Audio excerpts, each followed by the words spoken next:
ஆமா, சண்முகம்னா 6 தலை. சரி, 6 தலைன்னா அப்ப கை எத்தனை இருக்கணும்? 2 12 இருக்கணும். அதோட தான் இந்த 12 எங்க நிற்கும்? இது இந்த சிற்பிகளுடைய ஒரு அறிவு. இவங்க எல்லாரையும் மீண்டு அந்த ஒரு உடம்புலயே 6 தலையும் ஓட்ட வச்சிடும். அந்த 12 கையும் 12 ஆயுதங்களை வச்சுட்டு இருக்கான். அது அவனுடைய இது. ஆனாலும் ஒரு மகான் நம்ம நாட்டில் கொஞ்ச காலத்துக்கு முன்ன தோன்றி திருப்புகழ் எழுதிய மகான் பேரு அருணகிரிநாதர். அவர் எல்லாவற்றையும் இந்த காந்தனை பற்றிய சண்முகத்தை பற்றிய படிச்சுட்டே சண்முகம் ஆறுமுகம் தான் எல்லாரும் சொல்றாங்க, எல்லாரும் எழுதுறாங்க. ஆனா எனக்கு ஒன்றும் விளங்கலையேன்னு ஒரு பாட்டுல சொல்றாரு. அந்த கவி எல்லாருக்கும் தெரியும். ஏறு மயில் ஏறி விளை ஆடு முகம் ஒன்று. அந்த கதையை பார்த்தோம்னா மயிலேறி வந்தான்னு சொல்ற போது ஒரு முகம் தான் இருக்குது. ஈசனோடு ஞான மொழி அவருக்கே ஞானம் கற்பிச்சாங்கன்னு சொன்னாங்களே, அப்ப கூட ஒரு முகம் தான் இருந்திருக்குது. கூறுமடியார்கள் வீணை தீர்த்த முகம் ஒன்று, அங்கேயும் ஒண்ணுதான். குன்றுருகள் வேல் வாங்கி நின்ற முகம் ஒன்று, மாறுபட சூரனை வதைத்த முகம் ஒன்று, வள்ளியை மனம் உணர வந்த முகம் ஒன்று. எங்கேயுமே ஒரு முகத்தை தான் நான் பார்க்கிறேன். 6 முகமான பொருள் நீ அருளல் வேண்டும், ஆதி அருணாச்சலம் அவன். அவர் என்னண்ட வந்திருக்கோம், அவர் காலத்துல நான் இல்லை. ஆகவே அவர் அறிய முடியாத வேண்டி இருந்த 6 முகத்தினுடைய பெருமையை தான் இப்ப நான் விளக்குறேன். அந்த 6 முகமானது உருவம், ஒளி, ஒலி, சுவை, மனம் என்ற 6 முகம்தான் பிரபஞ்ச இயக்கத்துல முக்கியமானது.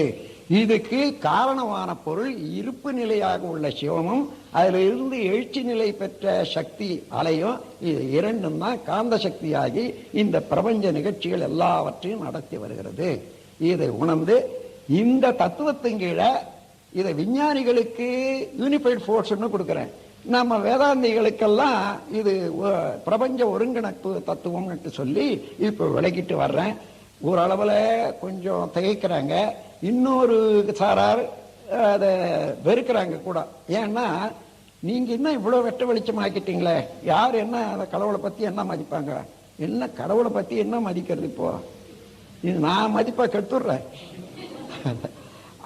அந்த மாதிரியான ஒரு எதிர்ப்பு எல்லாம் இருக்குது. ஆனா நாலாவட்டத்துல உண்மை நிலையே நாடி போற போது ஆனா அந்த காலத்துல என்னன்னா ஒரு தகவலாக ஒரு பிரச்சாரம் வரான், ஒரு கருத்தை அடிப்படையாக வச்சு போதிக்கிறான், அவனை க்ளோஸ் பண்ணிட்டா சரி, அதோட அந்த மாதிரி நின்று போச்சு. சாக்ரட்டிஸ் என்ன சொன்னாரு?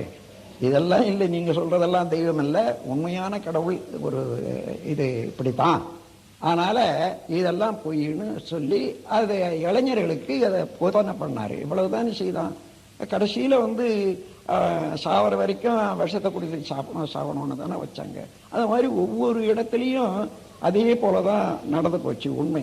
அதுல இது தவறு அது தவறுன்னு சொல்லாதையே எது சரியோ அதை விருத்தி செய்து அதை விளங்க வைக்கிறது என்ற ஒரு நுட்பமான பாணியை, ஒரு புதிய பாணியை நாம் வகுத்துக்கொண்டோம். அதனால யார் பேர்லையும் நீங்க கூட பேசும்போது ஒரு சிறப்பாகவும் உயர்வாகவும் தத்துவத்தை பேசலாம், தவத்தை பத்தி பேசலாமே தவிர அவர்கள் பின்பற்றக்கூடிய மதத்தையோ சடங்குகளையோ பற்றி குறைத்து பேசவே வேண்டாம்.